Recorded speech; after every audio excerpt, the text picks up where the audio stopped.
አድለሳ መንግስቴ ደግሞ አዳማ ላይ ይገኛል እንግዲህ የኮንስትራክሽን ዘርፉን ቀጣይነትና ተወዳዳሪነት ውጤታማነቱን ለማሳደግ ያለመ በኮንስትራክሽን ቴክኖሎጂ የፈጠራ ስራዎች ሽግግር ትውቅና ወደሪ በአዳማ እየተካሄደ ይገኛል ይህን በተመለከተ ደግሞ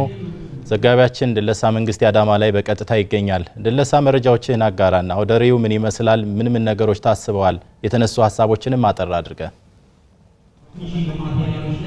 አመሰግናለሁ አብዮት እንግዲህ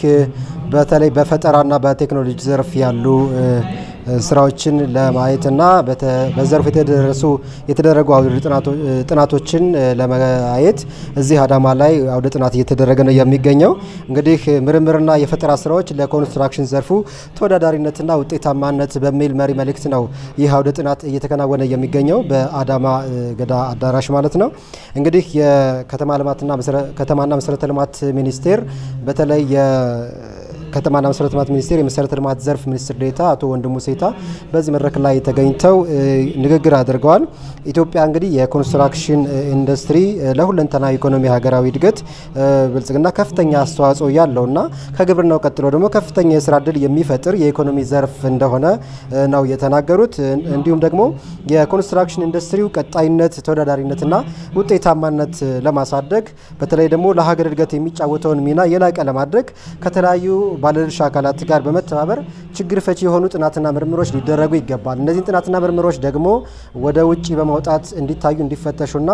ጥቅም ላይ እንዲውሉ ማድረግ ያስፈልጋል ብለዋል ከዛም ባለፈ ወደ እንዲሰርጹ በህብረተሰቡ ዘንድ እንዲሰርጹ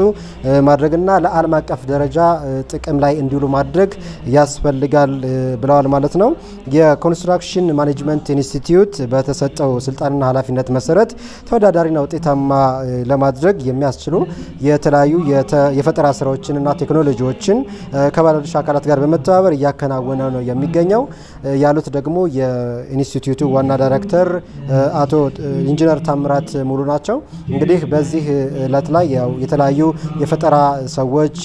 ቀርበዋል ፈጠራዎቻቸውን አቅርበዋል ጥናትና ምርምር ያደረጉ ሰዎችም እንደዚሁ ከተለያዩ ዩኒቨርሲቲዎች ተወክለው መጥተው ግኝታቸውን ያቀርቡ ነው የሚገኙት በዚህም ላይ እንግዲህ ተሳታፊ የተሻለ ግንዛቤ ይዞ በፈጠራ ስራዎች ላይ በተለይ የኮንስትራክሽን ኢንዱስትሪውን በቴክኖሎጂ የተደገፈ ለማድረግና ለማዘመን ያስችል ዘንድ ውይይት እየተደረገ ነው የሚገኘው ማለት ነው ለአብነትም የተለያዩ ማሳያ ፈጠራዎችም ቀርበዋል በዚህ መድረክ ላይ እንግዲህ ወደፊትም እንደዚህ አይነት ነገሮች ተጠናክረው ይቀጥላሉ የመድረኩ ዓላማም እነዚህን የቴክኖሎጂ ሽግግር ስራዎችን የፈጠራ ስራዎች እንዲታወቁ ማድረግ ከዛም አልፎ ደግሞ ጥቅም ላይ እንዲውሉ ማድረግ ነው የሚል ነው ዓላማው የተገለጸው በመድረኩ ላይ ማለት ነው ለአሁኑ ያለኝ መረጃ ይህንን ይመስላል አመሰግናለሁ